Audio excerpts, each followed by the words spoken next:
That do you think that Indian healthcare system is upgrading itself day by day? Yes, yes. I would say that the year over year growth is almost probably about 21%, if you ask me. Because the way I'm seeing it advancing is really great to witness that people are putting good efforts, doctors, surgeons, medical teams, researchers. If you like our episodes, then please subscribe to the channel so that we can bring you more and more valuable guests in the future and you get to learn something new out of it. In today's episode, we have a guest who's a renaissance and multidisciplinary girl. The common misconceptions by the patient have, and the emotional and mental side of a surgery.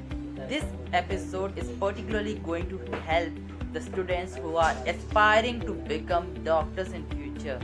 I hope you will love this episode. So watch this full episode till the end.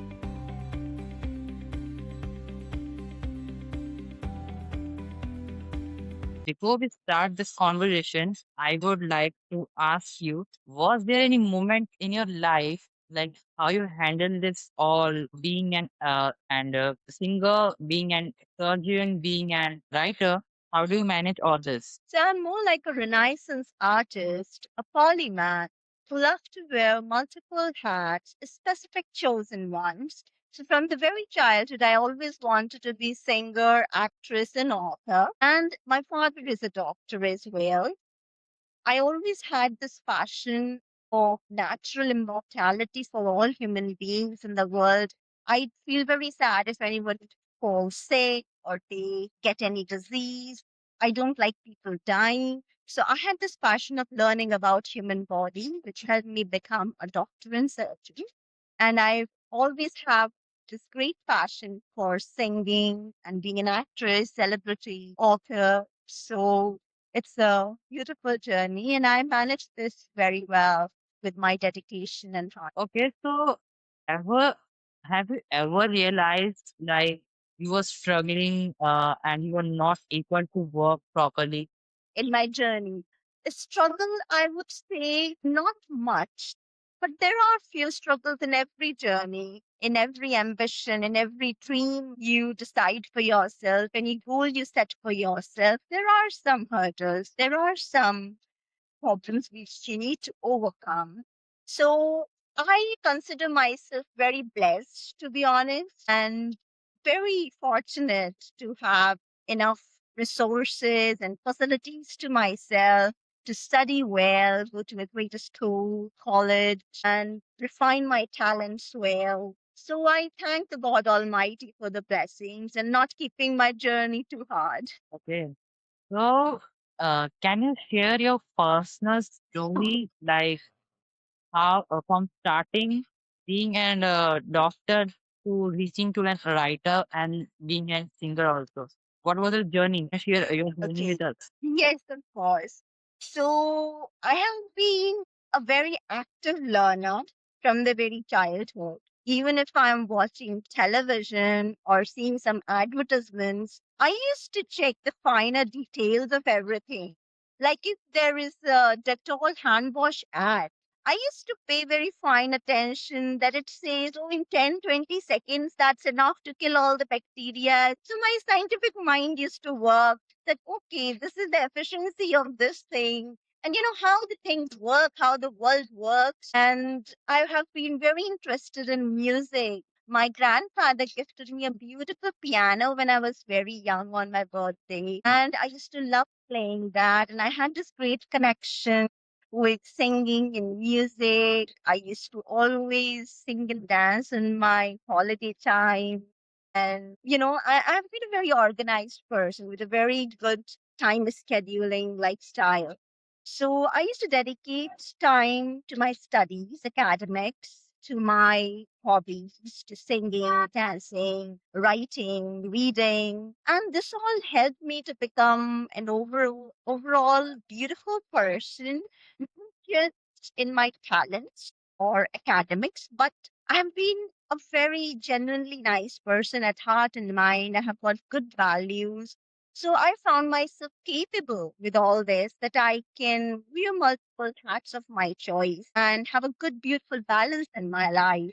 So my journey has been from the very childhood. It began quite early, and then when I was advancing ahead in my studies, I ensured that I give enough time to my singing, my hobbies. And then I kept in mind, back of my mind, when I was in college, then when I finish my college, I will immediately get on to the full-fledged, chasing my dreams, becoming a singer, celebrity. And then after I finish a proper degree, I'll have a academic degree with me of being a doctor. So I will be able to do all this. And my beautiful dream of making immortality possible for humanity. I have good background knowledge and a solid basis of all the research I do, a proper molecule training. So it has been a very well organized and systematic, well planned journey. And I am thankful to God Almighty for helping me. Think has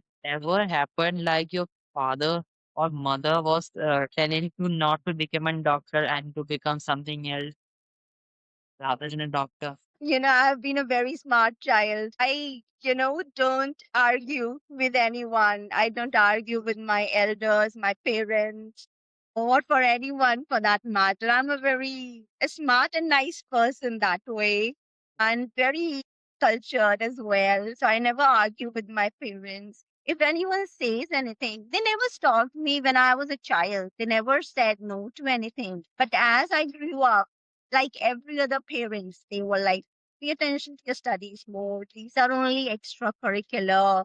And I do understand where they're coming from. It's like, they care for you, they feel worried sometimes. So it's normal at once or twice been saying something like that, but not too much. And I'm a very smart person to just get around my talks and explain anybody beautifully that okay, this is what I want to do. These are my dreams and goals. So no, not any kind of major hurdle from anywhere. They supported me in every possible way they should. Okay, so can you tell us one thing that people are misunderstood about being a surgeon? It depends on surgeon to surgeon, individual basis, but if we consider as a whole, probably there is still a bit of scariness. People feel that if we approach a surgeon, we will just get a whole lot of diagnostic tests and surgical procedures, and it will be a scary experience. But not all surgeons are very aggressive with the treatment. In fact, most of them are very kind. I personally am a very kind person. I never like to cut open anyone or just perform a major surgery with a lot of incision or anything. I always prioritize kindness and minimal invasive technique. If possible, I recommend basic allopathy or naturopathy lifestyle change after 1 or 2 months follow up. Only then we go for further surgeries. Even in that, there are lots of beautiful inventions and innovations. Like I have my own concept of radiotherapy, dosage and frequency for shrinkage and eradication surgery. Then there is cryotherapy surgery. There are endoscopy methods with which very minimal length of incision, but just one stitch or two, you can finish the surgery. And it's a wire guiding thing, catheter thing, tubing. So it's just a little small incision. And that endoscope itself has balls sometimes, or for irrigation with infusion structures. Or there is a basket which can take the either a stone out or any kind of anomaly correction like laminectomy, where we have to remove the backside of a vertebra. We have the endoscopy in which we remove the stones. There's lethal. So there is a lot of advancement, and a lot of surgeons prefer these minimal invasive techniques. So I think people should not worry too much and be open and comfortable about discussing with their doctors or surgeon. that I would like minimal invasive or if possible, basic lifestyle changes or radiotherapy or, any kind of endoscopy or lithotherapy. So they should feel more comfortable in talking, discussing with the surgeon, and not feel that surgeon would only mean that had a hell lot of scary experience waiting. It's not like that. So there is a lot of good advancement in science, and a lot of surgeons prefer these kind of minimal invasive techniques. And I personally don't. I make it a point that I don't recommend any kind of invasive procedure at all if possible. I'll give you an example. Once a patient came to me about, he was in 16 or 17 years of age and he was village farmer. Young guy came with his guardian and he came with a swelling and it was slightly it's not too quick and he had some GI problems, which means stomach and the swallowing tract issue pain. So when you have symptoms altogether as it was lately going towards the early stages of cancer. It used to be malignant.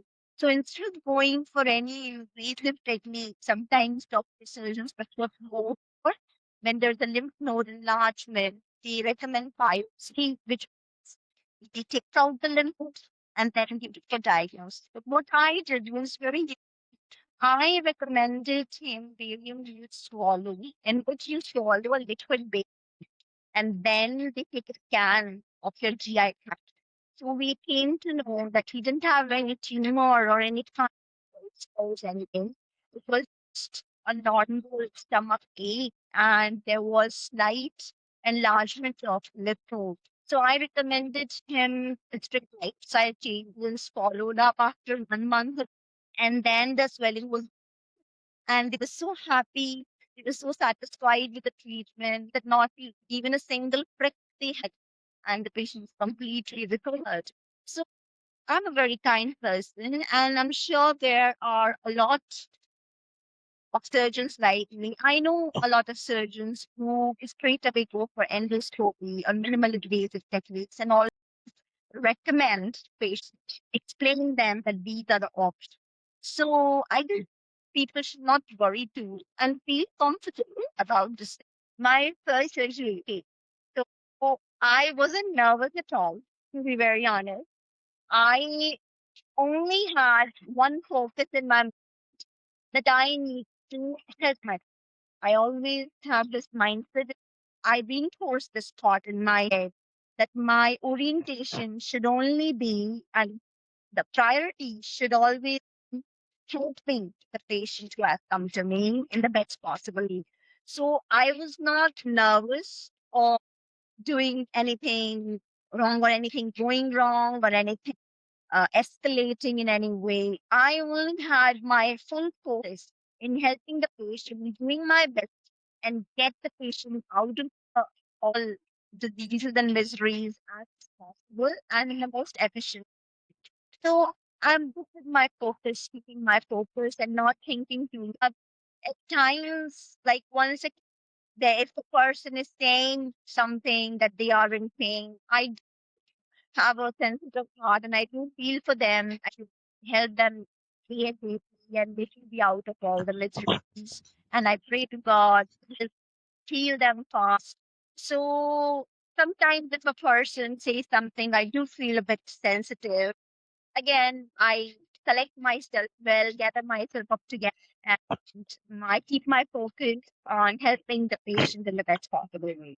When you were a child, you was multi-talented from the big at that time, or it took you time to develop those skills, like thinking, writing. It took you time to develop those skills, or you were multi-talented from the beginning. Okay, so I have been a very good singer and dancer and very smart from the childhood. I was good at academics. I used to come first when I was a little, and I used to sing, get all the functions and parties, and to dance a lot. So as a child, from the very beginning, I had these talents. writing, I wrote the first thing I wrote was a poem, and it because I used to read these newspapers, and that was a poem for Pandit Ji, which is like a saint.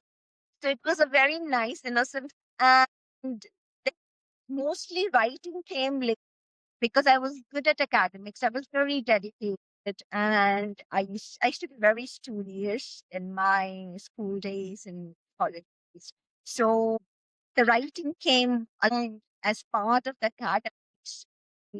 Then also there was something in my mind that when I wanted to do films, I had my characters in my mind that this is what I would like to play and build something around this and write something beautiful, which is good for the world, positive for the society. People, my readers feel both and enlightened by knowing something and thinking it interesting in a nice and imbibe ideas. And so it was my passion for and for goodness in the world, spreading love in the world, happiness in the world, and also preparing a beautiful character for myself to play in the films as well. So with all this mindset, I just combined everything together and used my writing skills, my thinking skills, my scientific skills, my artistic skills to write a beautiful masterpiece. And it's an amazing book. It's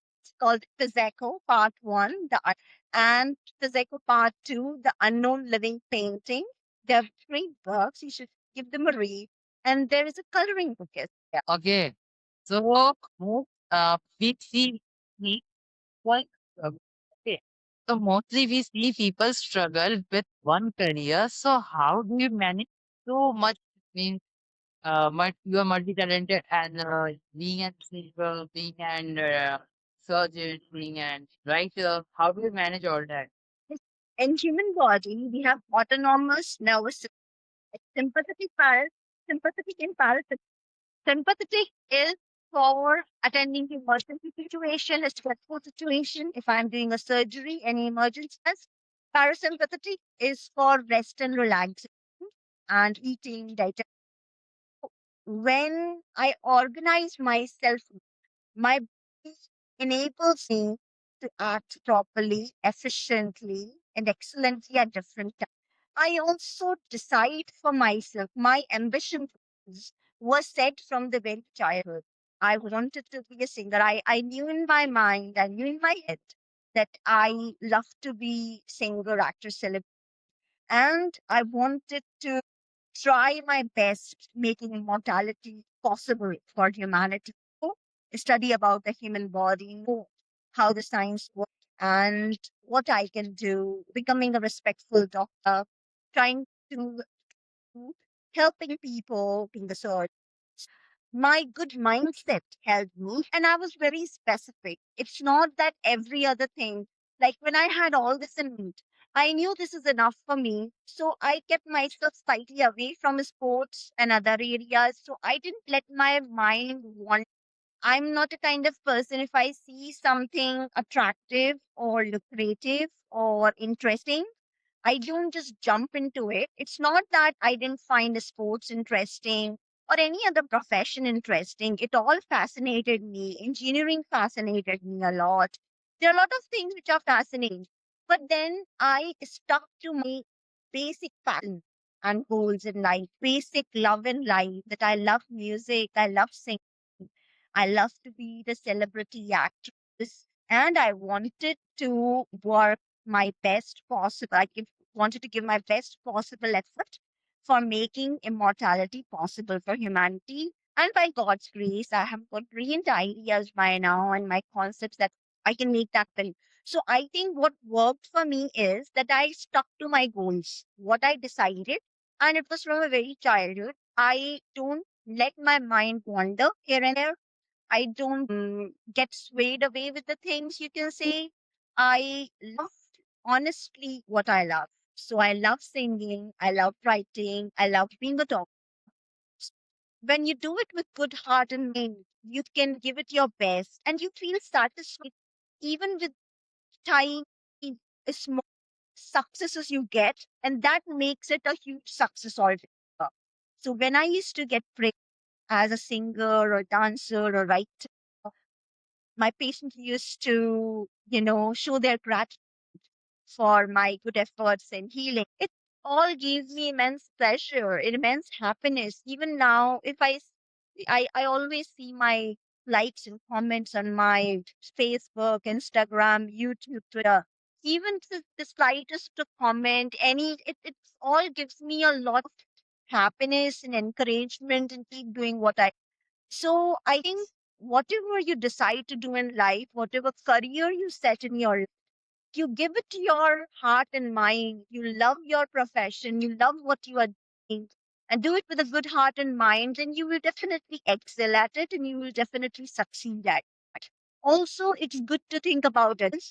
Good to think about the humanity, why you want to do something. Are you contributing to some happiness in the world? Are you bettering the world?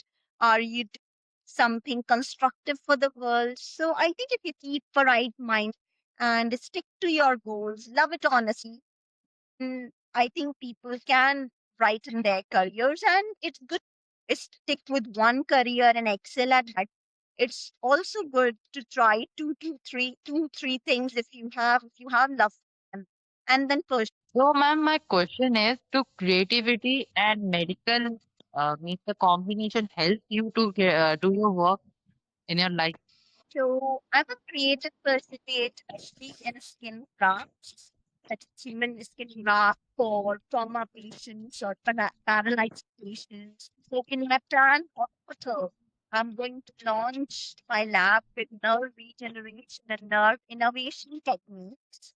So this is very creative and innovative method. There are something called as autografts and allografts. Autografts from the same patient, allografts from the donor. So we have got some great techniques for preparing scaffold and nerve regeneration with also the ECM left and laminectin, fibronectin, collagen.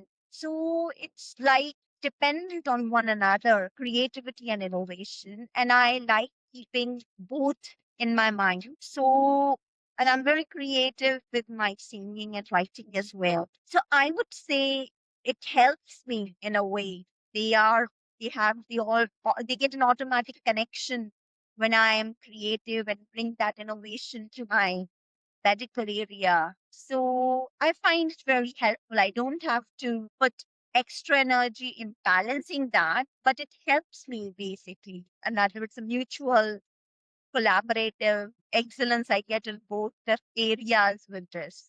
That do you think that Indian healthcare system is upgrading itself day by day? Yes, yes. I would say that the year over year growth is almost probably about 21%, if you ask me. Because the way I'm seeing it advancing is really great to witness that people are putting good efforts, doctors, surgeons, medical teams, researchers. They are trying to help people positively, and even government is putting in a lot of financial support. BJP has been doing great work in for with Make in India efforts. Even my planned hospital, I'm approaching BJP to support me, back me up with my plans. I'm also going to launch something called as my doctor PSUK systems for surgeries and therapy, which is totally a unique idea. And it is very effective, not at all painful or invasive or scary for patients. And it will help them recover in the best possible way from any disease. So it's a very unique concept of mine. And this is my plan with my Dr. PSUK hospitals. I would say I have seen a lot of research with pharma companies. If you talk about equipments or drug manufacturing or viral formations, there is a lot of development going on. And India has been one of the best, I would say, in pharmaceutical industries. If you read the stats, India has first or second position, I think, in pharmaceutical industry and pharmaceutical development. UK and US are very ahead as well. So India has been doing great. as far as development is concerned, and especially in the manufacturing of drugs as such, medicines or injections, vials. India is at great position. That India is a huge exporter of medicines and manufacturer of medicines. So, what's your perspective on this? So my perspective is that India has been doing excellent at manufacturing, and our manufacturing factories in units are very capable. They have highest quality of machinery and workforce. We have very well trained staff and the team working on the pharmaceutical manufacturing units and industries. It's a great setup, and we are very organized, very efficient, very well trained, and educated. The pipeline of candidates and also the new generation learning their training and education. It's all very well organized and very well said. So I think India is doing great and we have a great name globally. India is seen as a major manufacturer, topmost. It's almost first and second, as I said before. So we are doing great as a great global manufacturer and we have quality, consistency, availability, resources, and also reliability. Okay, so how do you build confidence when so many people are around you? Okay, so I think you're asking me about pharmaceutical still or in How do you general? build confidence when so many people are around you? Oh, in general, okay. So, how I build confidence? To be very honest, I have some exercises which I like to do regularly. So, I call them Superman exercises and Supergirl exercises. So, it's basic breathing and having that good, confident posture. And I like reinforcing my mind that and I like remembering as well like how much effort I have put into this, how long I have been doing this all for. And there is a lot of part which comes from that I love my profession. I love singing. I love being the celebrity actress. I love writing. I love being a doctor. So my love for my profession brings in me the confidence. It imbibes all the confidence I need. And then I have my good exercises as well. Okay, so what separates a good leader from a great one? I have written a very good article in my PSUK magazines, which is the best mind has an eye for a good war. And I would recommend that you and your viewers, your audience, podcast audience, you all give it a good read. It's a beautiful article.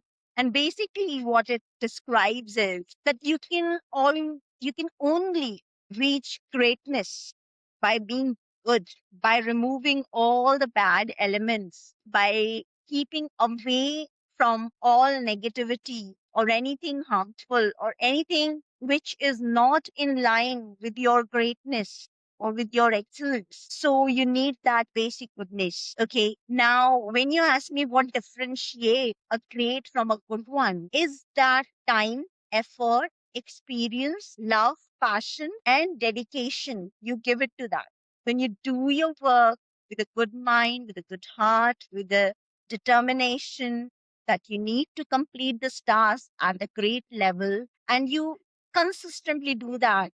Consistency is the key here, that you don't leave your goals or you don't put them aside for something which could be negative for your goals, which could be decreasing the speed with which you reach your goals. So consistency, goodness, determination, hard work, and a good mind and heart. So all these things help, and you need to consistently follow all these and love it honestly. Only then you can achieve that greatness.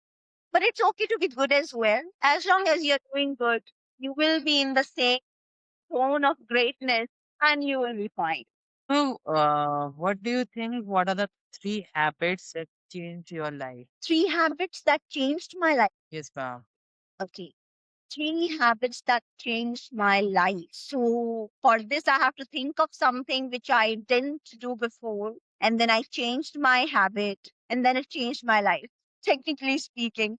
Okay. So I would say I improvise myself in not getting distracted.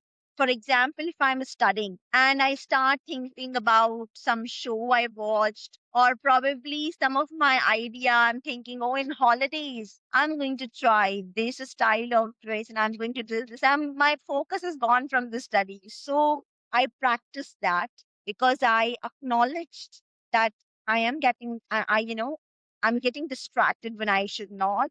It's my exam time coming up, or it's my revision time, and I don't have full focus. Like I'm studying for an hour and two, and then if I have set my time for 4 hours study and 2 hours I studied, in half an hour I'm gone dreaming about something. Then I used to be like, I have to increase my focus, decrease my distractions. So what I did for that is, as soon as my mind used to switch, I used to keep some basic notes and I used to write on top of my, you know how you have your diary or your notebook copy, you have a top empty end where you write the important notes or the tips and tricks or the summarized Yes, version or ma'am. a formula there.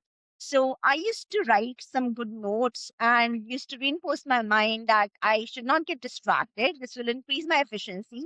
And whatever I'm planning, for example, if it comes to my mind, I want to try some different kind of dress in the upcoming holidays, or probably on the weekends, I need to do this.